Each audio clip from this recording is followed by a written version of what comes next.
Grok Talk for 2025, brought to you by Grok Media LLC and GraniteGrok.com and this lovely hazy IPA. This week our guests are some education experts and some deep thinkers on the subject, Ian and Jody Underwood. Ian is a planetary, or has been, a planetary scientist and artificial intelligence researcher for NASA, the director of the renowned Ask Dr. Math service, co-founder of Bardo Farm and Shaolin Rifle Works, and a popular speaker at Liberty-related events. He lives in Croydon, New Hampshire. Dr. Jody Underwood served on the Croydon School Board from 2010 to 2023, during which time she shepherded a bill through the legislature to allow private schools to be included in town tuitioning agreements. Recently retired as a learning scientist, Dr. Underwood conducted design, development, and research around the use of technology for learning and assessment. Jody and Ian are joining me today, and we're going to be talking about education from top to bottom for the next hour, so stay tuned. All right, welcome back to another edition of Grok Talk. I'm here with Jody and Ian Underwood, two people whom, as I recorded in my intro, are wicked smart. We have a Dr. Underwood. We have a guy who worked for NASA. These are some really deep thinking people. And the beauty of that is that they think about things in ways that most of the rest of us don't. And that's what we really love about Ian and Jody. And they both write for GrokTALK, so we appreciate their contribution. It's great to have you here. And like we just said off the air, 10 years ago, we pretty much had this exact same interview, except like Ian said, everything was more expensive now, and we were all a lot younger. Yeah, yeah, there is that. Not as much gray. Yeah, not as much gray. Correct. So, welcome, and thanks for taking time to talk to us. And we're going to talk about education today. I know you want to talk about EFAs. You want to talk about education opportunity and some other stuff. But before we do that, I just wanted to start with how is it? How'd you get into this education thing? I mean, obviously, you moved to New Hampshire. You got involved with the Liberty movement, and, since then, I mean, the stuff that you guys have put out about education is great, but was there a point at which you just started getting involved in this? Well, it probably started like when we first moved to Croydon. I wanted to see what was going on, and my PhD is in, Ian likes to say, my PhD is in the learning sciences, but it means education in a lot of ways. I did some work in an inner city school in Nashville, and so I got some front row seats to how things worked in classrooms over there. And so we came here, and I started going to school board meetings, and some months after, and I was going to every meeting and really just listening. I wasn't putting my 2 cents in at all. They asked me if I wanted to be on the school board because somebody on the board was leaving town. And so I got appointed the first time, and then suddenly I'm on the school board. I was on the school board total of 12 years. Nobody ever until the last year even ran against me. But then as things came up, there were just interesting things going on. So, I mean, that's one way in, looking at what's going on in the schools, that got us both involved. And of course, I'd come home and talk to Ian, and then he would go run off with whatever was going through his head and, write about it and so on. But, I mean, that's my story. What's your story? Yeah, I mean, so my story is just, I wasn't political at all. I just didn't care. We live in a resort. And then one day, I mean, I bet you remember this. My friend J.J. Valera said, "Hey, I'm going down to testify at the State House. You want to come with?" So I came down and I, read some testimony that was like 2 minutes long, and everybody was like, "What? Nobody says that." Right? So I was actually going in saying things like, if we make laws out of words and the words don't mean anything, then what's the point, right? So that got me sort of, and then I think I talked to somehow you guys shortly after that and started writing for Grok. And when you start writing anything, you immediately see that education is the biggest issue. It underlies everything. It's the biggest expense that we have. It's the root cause of the problems that we have, where, people, for me, it was really sort of summed up. I don't know if you remember this. We, when the voter ID thing was going on, and we had a judge who said, "Oh, we can't expect college students to be able to read an affidavit because it's too much like a statute. And I was like, oh, I see. So if I can't understand a statute, I don't have to obey it?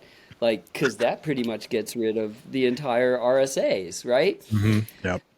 So it's just, but there's such low expectations, and anyways, that's how I got started. It was just a thing to write about, and it's the most obvious thing to write about. And by the way, Ian has a background, he has a master's in learning sciences also. Right. So I have a master's degree in learning sciences from Northwestern, and I spent 15 plus years running Ask Dr. Math, where mostly what we did was we cleaned up after the mess that math teachers were out there making, where kids were coming in. I'm not understanding the way this is being explained to me. And so this was a free, it was a website, and it was a free, anybody can access it for free. Students, parents, what did they call them? Pipe fitters, architects, anybody, graduate students, scientists, whoever. If you had a question about math, you would send us email, and we had a whole bunch, hundreds of volunteers who would look at those and decide, oh, that looks like fun. And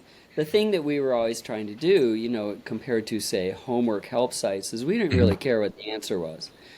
We were trying to get you to see this the way a mathematician would look at it, right? How would you actually see this how would you abstract it? How would you see it as just one of a whole series of problems? What kind, we sort of specialized in, if you remember going through algebra, say, and somebody goes, oh, here, factor this quadratic equation, and the teacher will go, oh, well, we see this is something, so this has got to be 2 something times 3 something, and you're like, what did you look at there?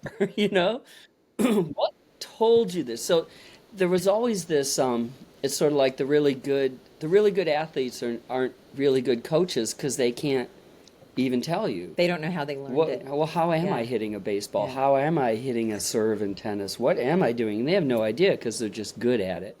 How do you write a blog in 15 minutes? I have no idea. Yeah, right, exactly, right? But here's the thing. If somebody came to you for help with that, you could start sitting down and observing yourself and saying, well, what did I do? And maybe the first thing I do is clear everything out of the way so I'm not distracted. Maybe the second thing I do is like in my case, the way I write a blog is JJ calls me up and tells me about something and I get pissed off and, well, I got to write about that, right? That's my process. So everybody has a process and it's not always the same process. And so, but you can talk about that and you get it by observing it. Right? In yourself. In yourself. Right. And so, But so this is interesting. So you just mentioned going to testify and how you said things that people don't normally say, and it startled people. But so we got a phone call from the Concord Monitor the other day about what's going on in Kearsarge right now. So you're familiar? There's a warrant. There was a petition warrant article to provide a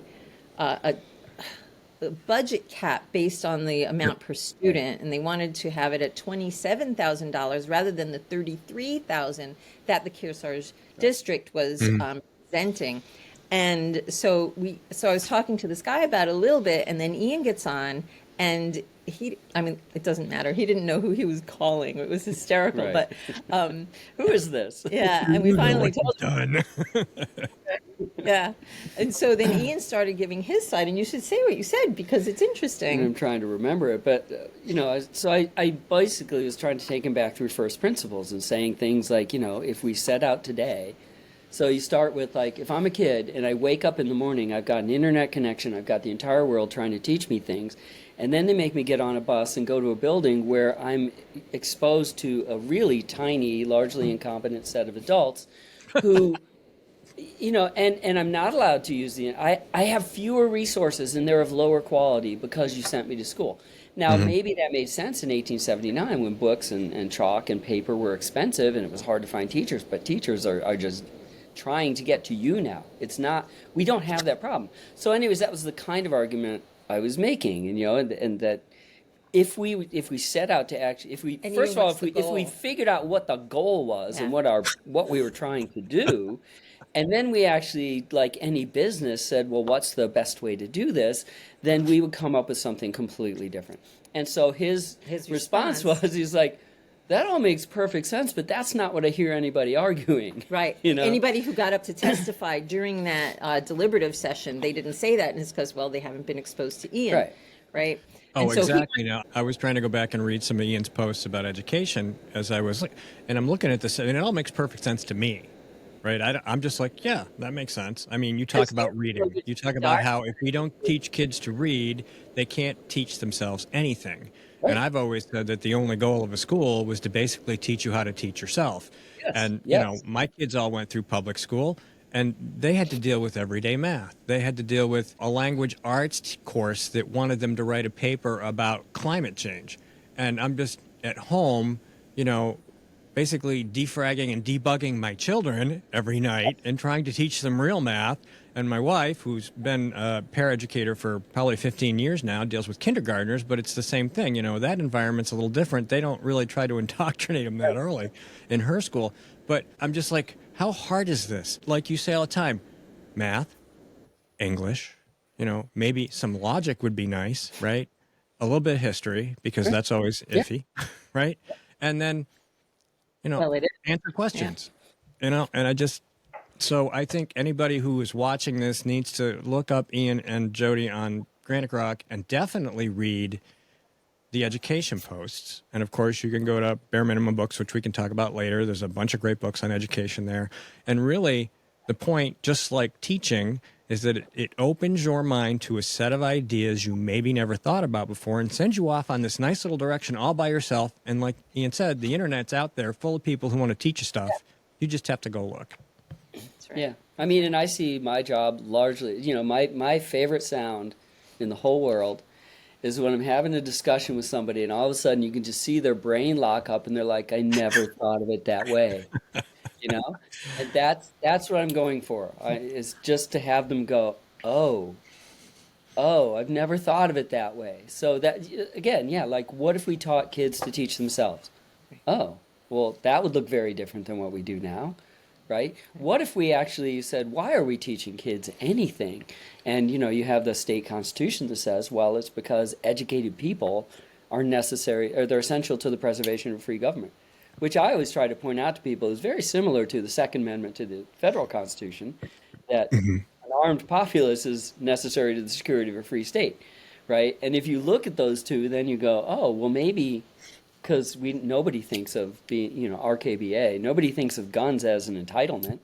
Oh, hey, you know, yeah, the state should buy me one gun a month, and I should get, you know, 500 rounds of ammo a month, and they should have free training facilities. Right on your little ammo EBT card. Nobody's saying that. It's my responsibility to be educated, to be armed, and it's also my responsibility to be educated. And if we looked at it that way, if we said, what would schools or whatever else we want to do, what would it look like if we actually treated education as a responsibility rather than as an entitlement? And it would look very different, right? So this actually reminds me, just because of the constitutional level, but we went to a, I don't even know what it's called, a podcast recording last week where a couple of lawyers were giving their opinions about the Claremont decision. And I was going to go to that. Yeah. It was in you're Concord, supposed to right? be there. I couldn't go because I couldn't get out of my other job. yeah. They're going to publicize it, so you'll get to see it at least. But good. No, it was outstanding. Yeah, it was. And it was such a great experience for me because it's like, I've been saying this for a long time. It's like, okay, here's the central issue. If you peel away all the things, and including like how silly Claremont is, here's the issue. The legislature thinks the court is its boss. And if the court says something, then the legislature, like a well-trained dog, has to go, okay, I'll do this. And this is what they were talking about, was that misuse, that the mismatch of power. And their point was that the legislature could use the Claremont decisions as a first step towards recalibrating that and saying, just because you tell us to do this doesn't mean we have to do it. Right. You know, which I was thrilled to find out there was anybody else out there who was saying that. Right. Because I mean, I don't. And they were ever. even saying that they turned cherish on their head. Like, how could you possibly think that cherish means fund, provide, And all those Right. other words, if you can't do it to seminaries. And that needs to be challenged, and they still Right. feel that way. So, I mean, it was refreshing. I thought Ian was the only one talking about this stuff, and yet, no, there's It's other like, people who oh are. my God, there's other people. Yeah. So that was great. So I can't wait to, for that to be put up somewhere so we can point people to it. Because these are some serious, I mean, one of the guys is the... Rick Lehman. Rick Lehman. He's the attorney for the state Yeah. senate. And I forget who the other guy was. I just can't hold on to names. Former But state he was rep. a former state rep. And a current lawyer. And I so, don't know his name either. I mean, he's filed amicus briefs and other things with the state Supreme Court. But yeah, he went through the whole history of it and pointed out things like, well, okay, you get this amendment, and for the next 70 years, the legislature isn't paying for anything, so presumably the people who wrote it didn't think cherish included paying, right? Which is the kind of little historical item that you forget to think about, but it's like, yeah, let's go back and look. Why didn't we Yeah, pay before? It's unbelievable. They weren't For people paying. who and aren't familiar with New Hampshire and maybe listening from someplace else, can you encapsulate what Claremont decisions means? I know what it means, but you might say it in shorter words than me. Right, so the Claremont decision...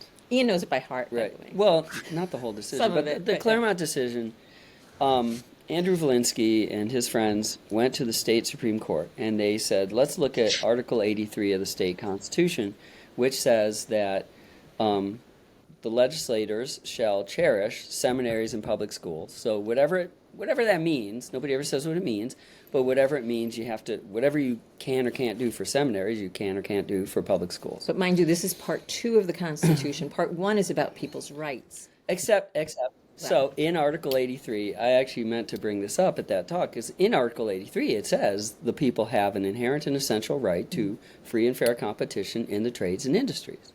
So that it actually does identify a right, which is your right to competition. Can you try to match it? And then it goes on to say it's the state's duty to protect people, to protect competition by prohibiting all monopolies and conspiracies that would undermine or, destroy it. So what they did was they said, okay, we have a thing that says we can't pay for, regulate, or operate schools, and we're supposed to protect people from monopolies. So obviously what this means is the state should set up a monopoly to destroy education in public schools and by funding, operating, and regulating public schools, right? It's like if you're a 5th grader, you look at this and you go, well, that makes no sense at all. But if you've been to law school, and especially if you're a judge, then that seems perfectly obvious.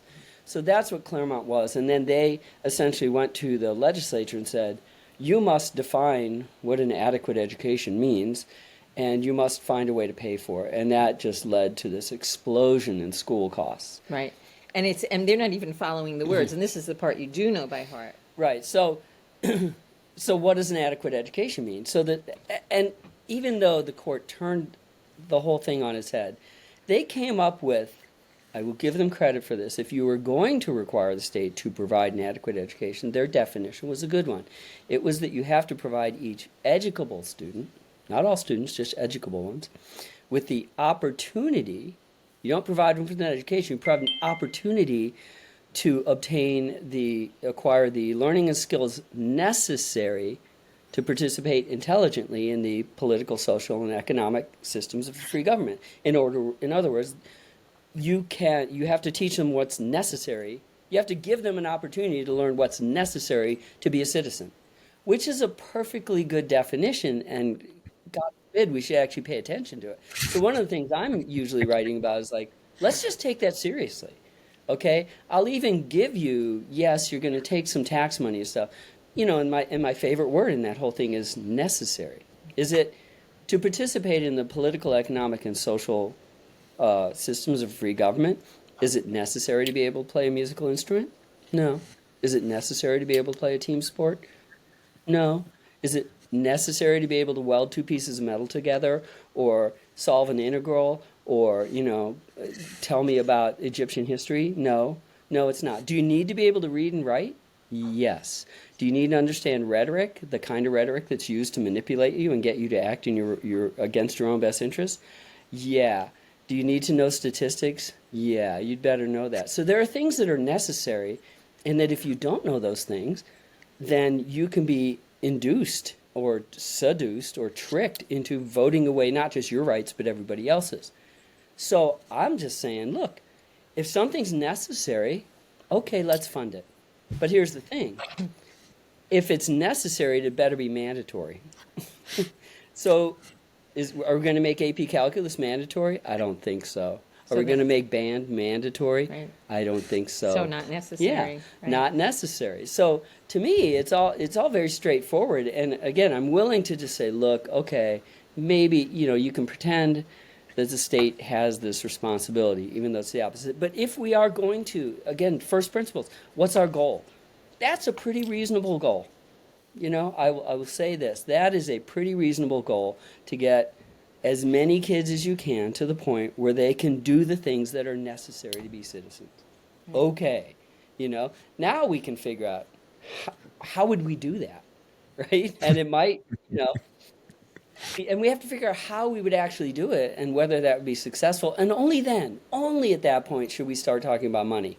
So, right? right. But we do it in the opposite order. We immediately jump to money and just go, and this is the EFA thing. Well, let's give EFAs. Let's talk about EFAs, because that's coming up. There's a hearing this week, I believe.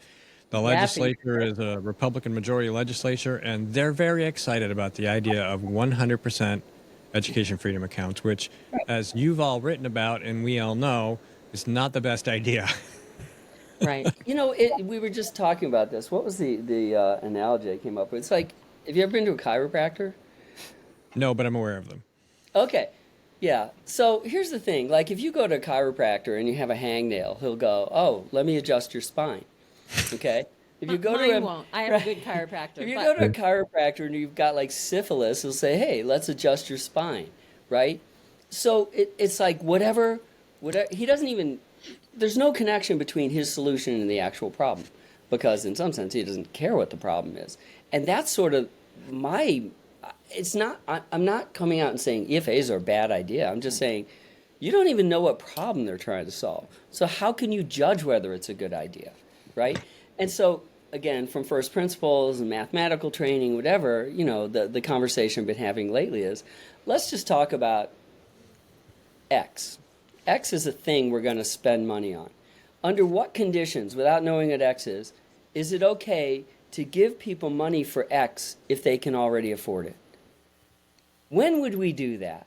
And I think the answer is never. Right. You never do that. Oh, but if it's EFAs, then yeah, we'll do it. Right? It's like, as soon as people think about education, everything goes out the window. All their logic, all their reason goes out the window, and they're just like, no, we must do this thing because educating Well, that Kirsten cat code is a fine example of that, because anybody who isn't from around here and doesn't have SAUs and massive administrative overhead, or at least that sort of massive administrative overhead, would say $27,000 per student. That's an awful lot of money, considering you can send a kid to college for a lot less than that. And they're okay with 33. What kind of idiots are these? Right.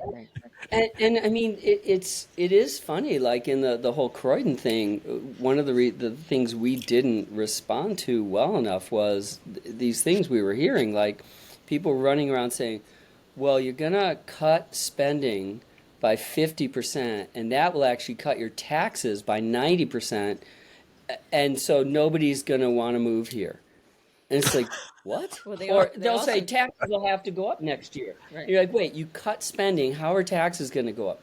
But this is literally out of their mouths. They would say, well, you're going to have to raise taxes. And we're like, no. For what? They're going down by 90%. Somebody clearly didn't cherish education properly, because these people are idiots. But, yeah. And it's pejorative to say they're idiots, but I will say, I mean, this is in one of the books that I've written, in fact, the most recent one, where that you have all these tools, you have logical tools, and you have ways of reasoning. And the problem is, as soon as you have a strong feeling, as soon as you have any emotion about a subject, you don't use the tools anymore. You jump to where you know the answer must be, right? So obviously EFAs are good, and so now, but I'm not going to stop and go back and go, well, what am I trying to do? Why am I trying to do it? What's my authority? When should I give money to people who don't need it, right? You never ask those questions, just jump to the answer because you have the strong feeling. Right. And so what a lot of people have a strong feeling about is, well, they pay property taxes, and since they're homeschooling their kids or sending their kids to private school, that they're getting their tax dollars back. That, that's how they justify it to themselves. So then you abstract that a little and go, oh, I see. So if the principle is that you shouldn't have to pay taxes for a thing you're not using, why is anybody giving them those taxes? Well, why aren't the other taxpayers with no kids? Give me my money back. Right. And just have the parents who have the kids in school pay for it, right? But then you can't ever get them to that point because they've already decided what the answer is. Right. So this is... Right. It's just part of the human condition, And of course, EFAs don't lower spending. Oh no, so you not don't at all. Lower taxes. Right, and that's what my book on EFAs is really about. It again, it's not saying EFAs are bad. It's just saying let's have an honest conversation. Yeah, and that was the first problem that we had with it. It was like, we're not against them. We love the idea of people being able to use money to educate their kids, especially if they need it. But why lie about it? There have been these studies that say costs are reduced in schools, and they're just not. If 5 kids leave a school, even a single grade, no budget is changing for that. Yeah. And I mean, what's more, they talk about the money following the kid. There's no money following a kid. Right. They come out of different pockets. Now you're spending in 2 places instead of 1. There's no money following anybody. I don't know if you remember that there was a $46 million grant that we were eligible for charter schools. Right. This was several years ago, and Frank Edelblue was pushing for it. We, New Hampshire. And we, New Hampshire. Me and the mouse in my pocket. And one of the things that was so frustrating about this was the Democrats kept saying, well, that's going to cost us extra money. There will be like $18 million extra we'll have to pay. And they were absolutely right. And what was really frustrating is the Republicans were denying it. They're just saying, no, it's free money, blah, blah, blah. And you're just like, okay, let me get a piece of paper out. And I write down, I'm going to have this many charter school seats. I'm going to pay $7,000 for each one. That comes out to $18 million.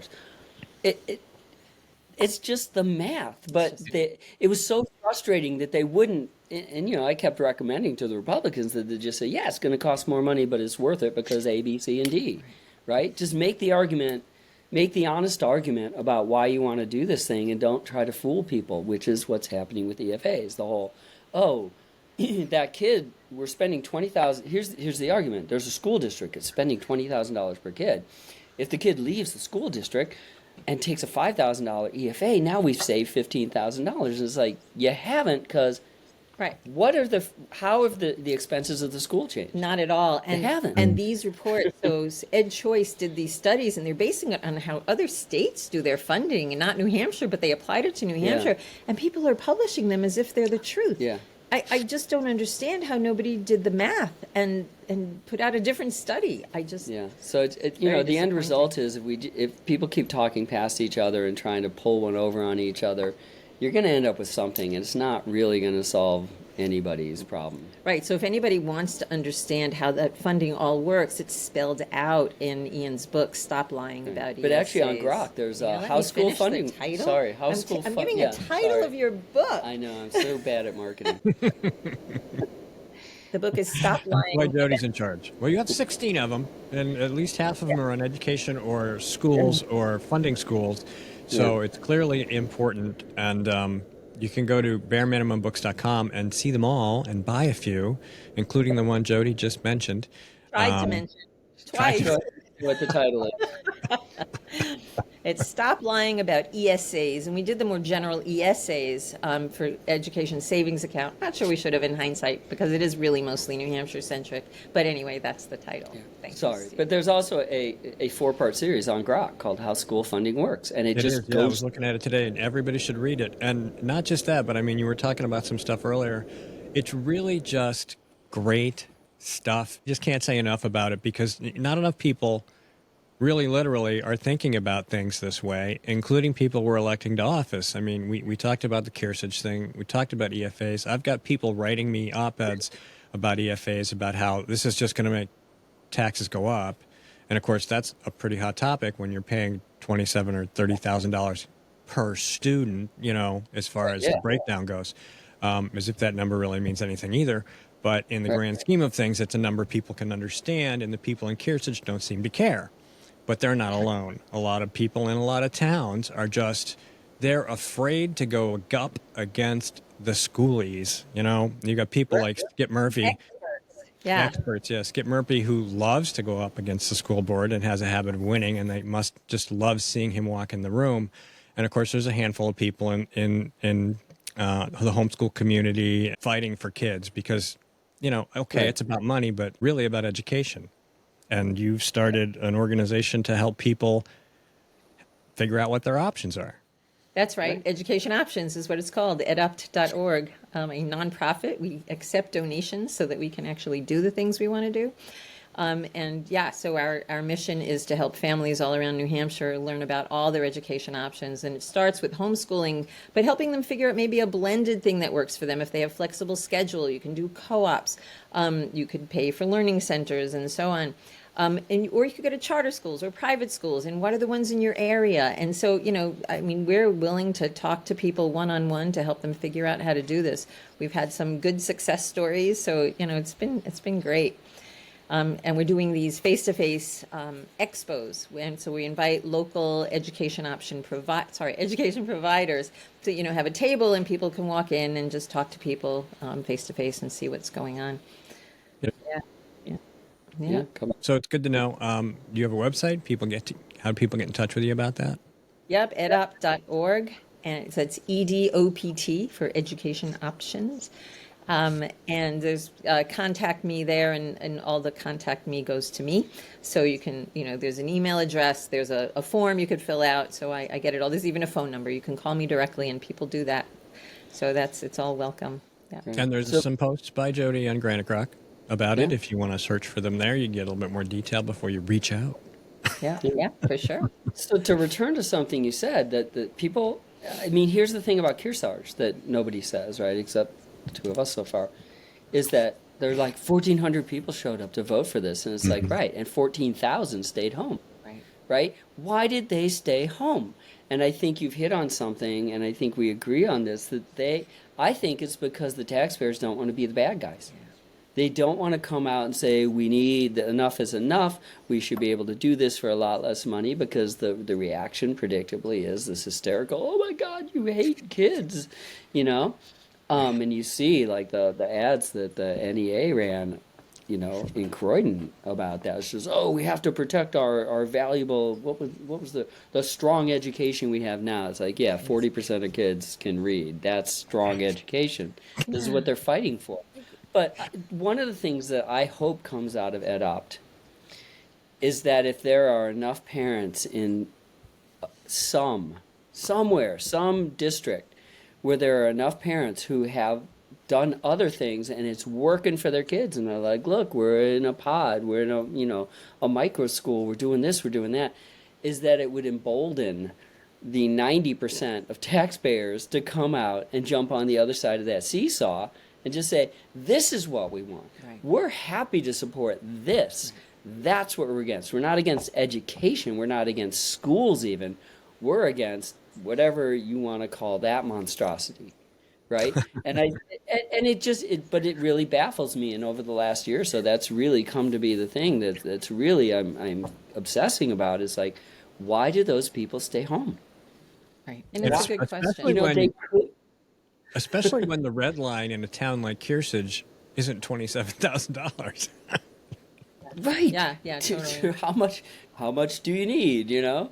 I don't know if you heard this, but one of my favorite stories the year after the whole Croydon special meeting debacle, I went to our budget hearing for our school board.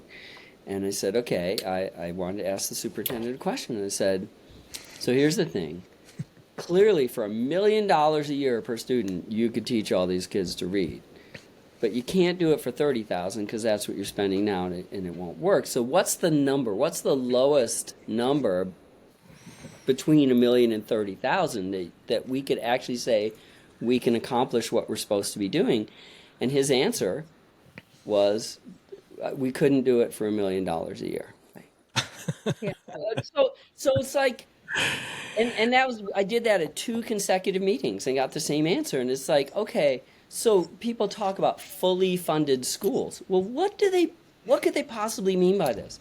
For $1 million a year, you can't teach a kid to read? Are you kidding me? Of course, this is the same school whose principal got up just a few months after that and said that they didn't know how to teach kids to read.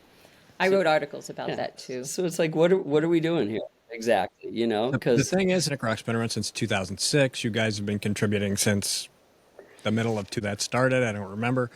And there's 60,000 articles. And there's a lot of talk about education in there. And you can go back like to the 2015 GrokTALK that I shared last week because I couldn't speak and we had promised an episode of something. So this is the Underwoods and it's education. We're going to use this, right? So I threw that up. And we've just been going on and on about this for so long. I mean, has there been any penetration, do you think? I mean, at all? You know, Not on the school side. I think what the Kearsarge thing showed me is there really hasn't. And the fact that Valinsky's going around the state making the same arguments about the same stuff, you know? So it's just like, so it's like, why? And the answer that I give everybody is because we keep obsessing about money, you know? And if you're not obsessing about money, you're obsessing about who's using what bathrooms, who's playing on what sports team, who's, you know, what pictures are in what books Bullying. in the school library, who's Pictures. getting bullied, Yep. right? And it's like, so one of the things that just blew my mind was, you remember when PragerU was going to be eligible for Learn Everywhere? You were going to be able to get like a quarter credit by taking a PragerU course.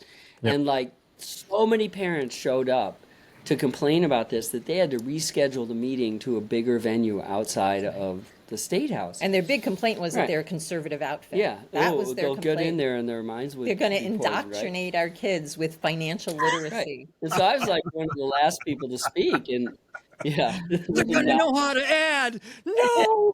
oh, you'll starve the They'll best of be it. able to read a budget and they're never going to let us get back into office again. That's probably what it was. Yeah, and that is what they should be afraid of. But so I was one of the last people to speak, and the thing I pointed out was like, if you had this same meeting about the fact that kids can't read, nobody would be here. You know, they're here getting outraged about this.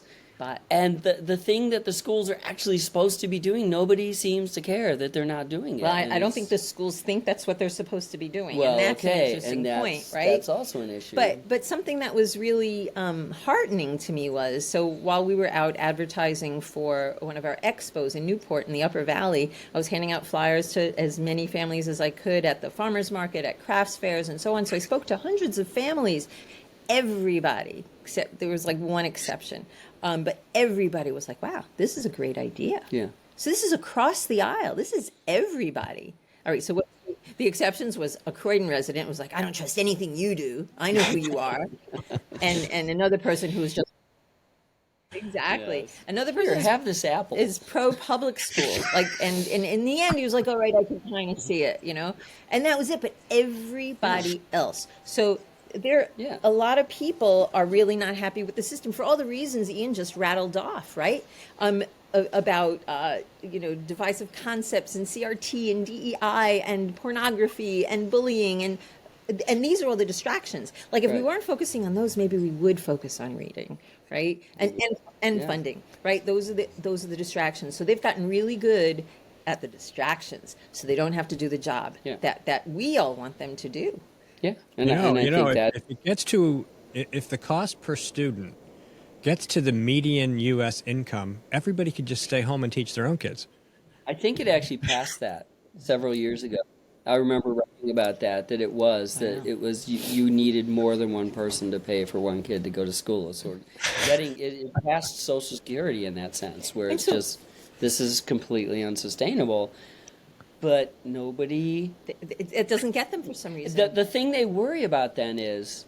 So this is the other thing I've been sort of trying to get people to understand. The thing they worry about is how unfair the taxes are, right? So there's this example I'm using a lot now.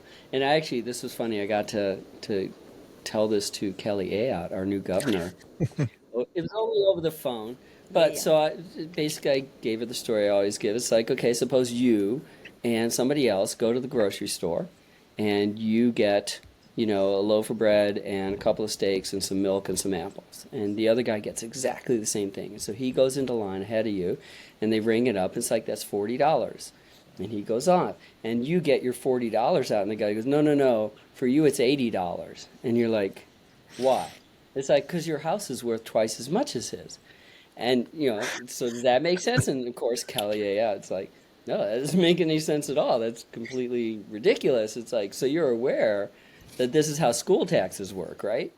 And just like, this is not politically expedient. Yeah. So. But nobody sees that connection, that it's like, why am I paying, and so in a sense, it's not like I can use my house as an ATM. So if my house is worth something and your house is worth less, but we're both paying for the same school, why don't you just say, here's the cost of the school, divide by the number of people, and that's what you pay. What does the value of your home have to do with it? Well, it's interesting. In a related note, I just read something by somebody who wrote a long article about how property taxes are illegal, and one of the points they made was that property is taxed on unrealized gains and that's unconstitutional and illegal. You can't tax unrealized gains, yet assessment is basically an unrealized gain that you may never actually get upon which you're paying taxes. So you add that to the mix and you're like, stop. Yeah. It is just something that has led to a tremendous amount of distraction. And now you have, the district court, I guess, in the Conval case saying that, the Constitution guarantees uniform taxation. And it's like, first of all, it doesn't say that anywhere. And second, even if it did say that, that would mean every person pays the same thing. Like, no, a uniform rate. And it's like, that's basically Marxism, right? You have more, so you pay more. That's half of the two principles of Marxism, right? Oh, you have more, you pay more. You need more, you get more. So it's so strange to me, that this is so un-American. There's just no way that you can take the founding principles of America and hold it up next to this and just not laugh at one of them because they're so completely incompatible. And I think a lot of people would then just laugh at the founding principles and say, well, that's obviously elitist, right? So supremacist. I'm going to go back to this idea that why does everybody still send their kids to public schools? And, why are they not fighting for, the kids to learn to read? And so one argument for EFAs is that it's going to get kids out of public schools. Right. And I mean, maybe that's going to take a while because right now, most of the people who are getting them were already not in public schools. 70% of them are homeschoolers or already sent their kids to private schools. But but if it really worked, is it worth it for it to be government funded to get kids out? Even if you start getting more regulation on homeschooling, which I mean, I wouldn't want, but maybe just the EFA home educators, right? And on private schools, and it eventually could get there if the wrong people are have the majority, right? They might just start I don't know what the right metaphor is. I think it's guaranteed that if the Democrats were to come into power with a 100% education freedom account environment, that they would immediately create a whole bunch of regulations that nobody would like. Exactly. And that's obviously the hook, and we talk about this a lot. Democrats like to do things with the assumption that they will always be in power. Well, Republicans do it too. Yeah, Republicans do it. So you have to say, when you're doing something, would you want people who don't like you, let's just say, maybe they just don't like you, or maybe they're your political opponents and you're completely diametrically opposed on this issue. Would you want them having this power to use against you? And the answer is obviously no on both sides, and yet still it happens.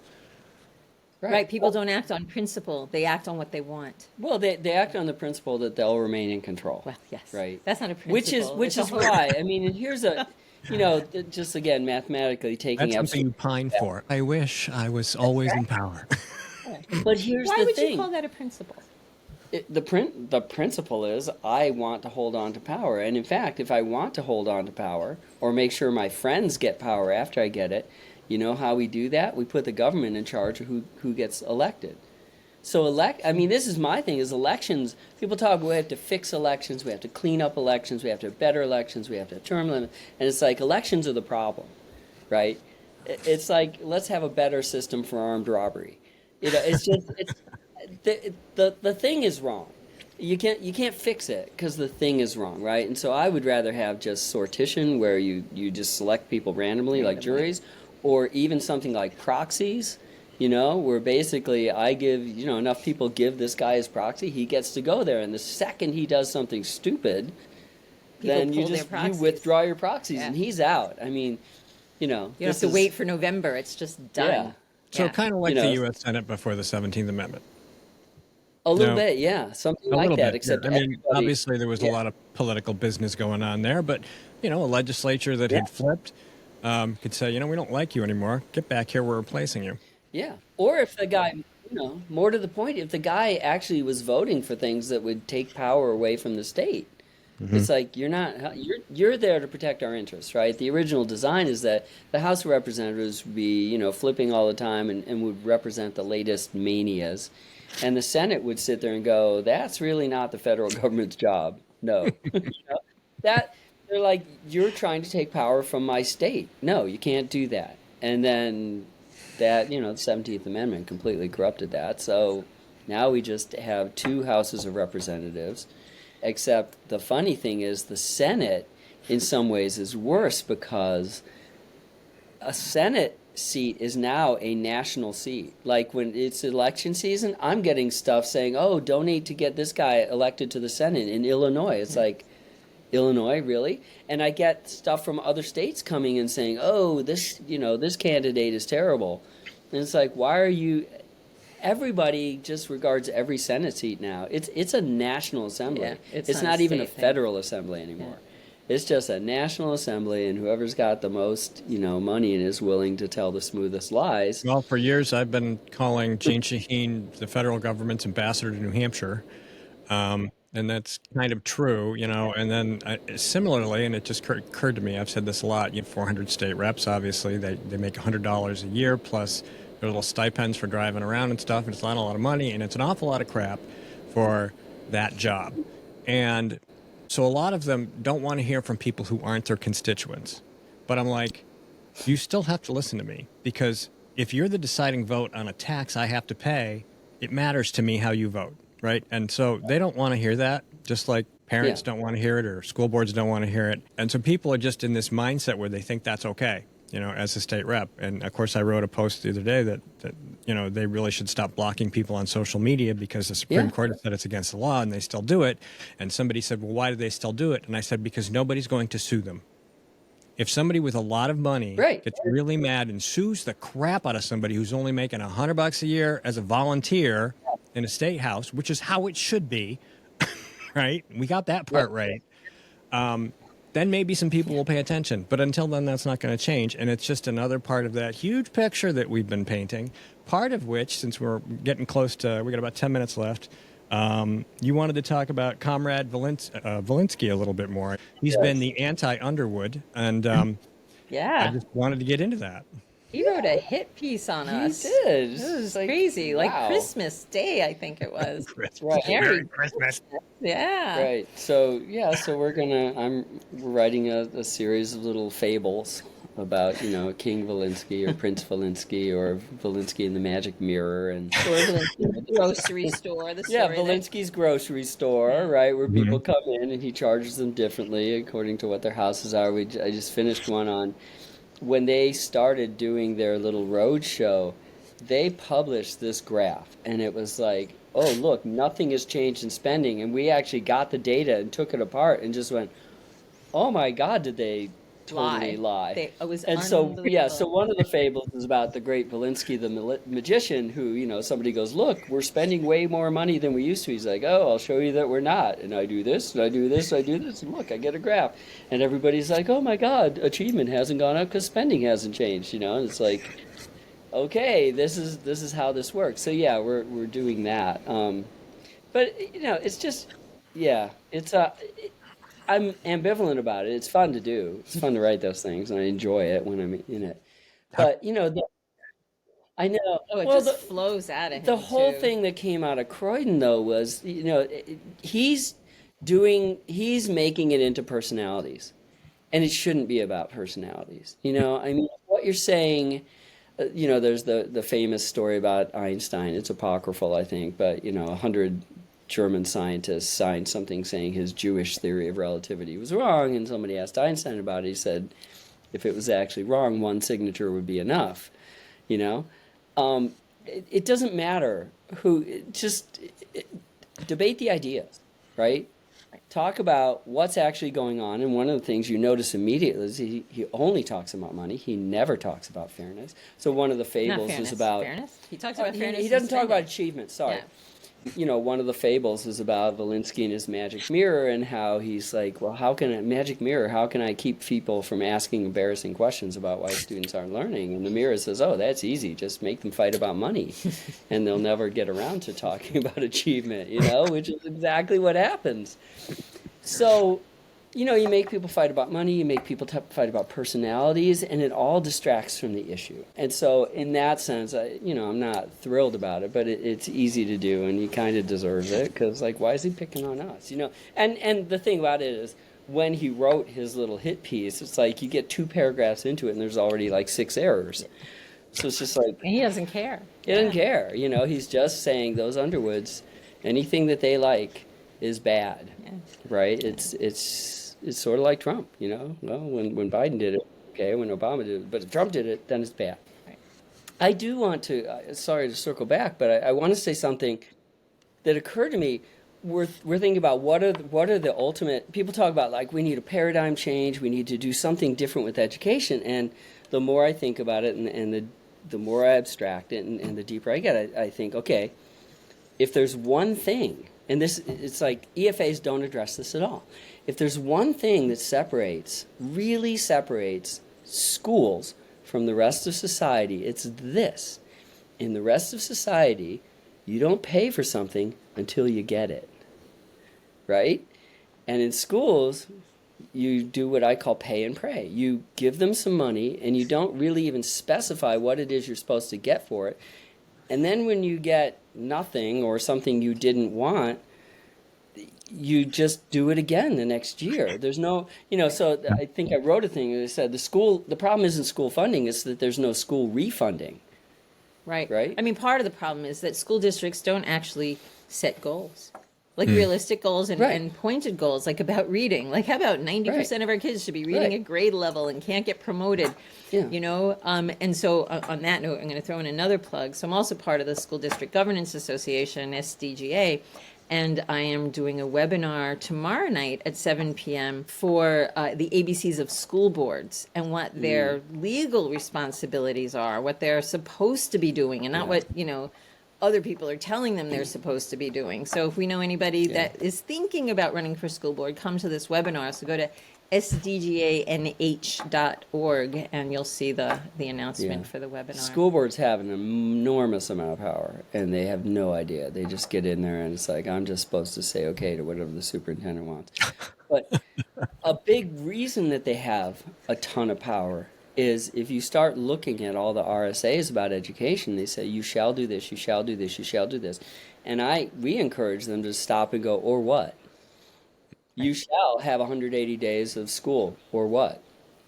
And it's like, well, you shall. It's like, or what? And this goes back to the constitutional thing. So what happened when the Claremont decisions came down, the legislature was afraid to not follow what the courts told them to do because they thought they were going to get arrested. Yeah.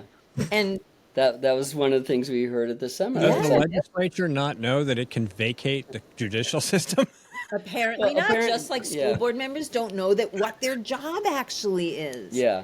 So there's a lot of misunderstanding. But I mean, at this point, if I could change one thing, and the thing that I will always bring up now is people, well, you have to change this, this, and this. And it's like, until you change the fact that we can't get our money back, you haven't done anything. Because you haven't money given back any for a failed school, right? Go ahead and fail, and you've spent the money, and it's like, well, too bad. That system is so different. You would not stand for that kind of thing in a grocery store, in a food store, at a car dealer, having somebody put your roof on, getting tires on. Oh, yeah, well, I put 3 tires on your car, and one of them has a hole in it, but okay. Well, give me my money back. Oh, I'm sorry, I spent it. Okay. Well, let's try. So we need consumer protection for taxpayers and public school. Exactly. Yeah. But just that concept that you get the thing and then you pay for it, right? And we need New Hampshire's education Ralph Nader. Yeah, we got to Yeah. find that guy. Yeah. And it might be you. Yeah, maybe it just, I need to make it into a consumer protection problem. Like, Nice. you would never Taxpayer stand, protection. taxpayer protection. You would never stand for this. You would think it's like the grocery store thing. It's like people would never stand for that. If you could do a candid camera thing where you set that up and this would be funny. If you get like shops to do it and have people come in and you sort of know who they are, it's like, oh, I'm sorry, no, you have to pay this because they just watch them explode. Oh, candid camera. Yeah, You that'd know? be hysterical. I mean, it would be hysterical. It should be like citizen protection. People don't like this taxpayer term. It's got to be like it's consumer protection. I mean, we're buying something. Yeah, but what we want to buy. They would freak out because I worked in food service for a very long time before I got into high tech.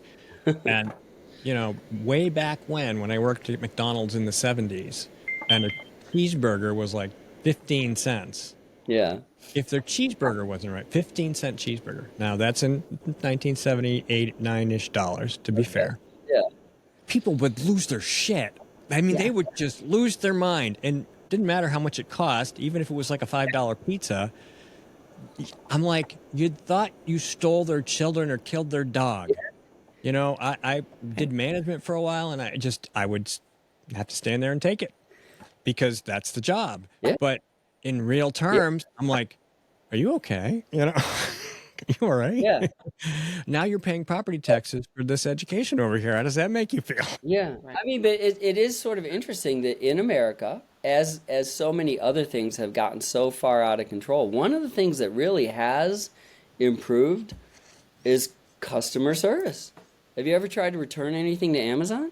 They're like, okay, no problem, just throw it in the trash and we'll refund it, or you just go anywhere and they're just go to Home Depot and they're, okay, here, we'll just take it back, here's your money, right? Everybody does this except schools.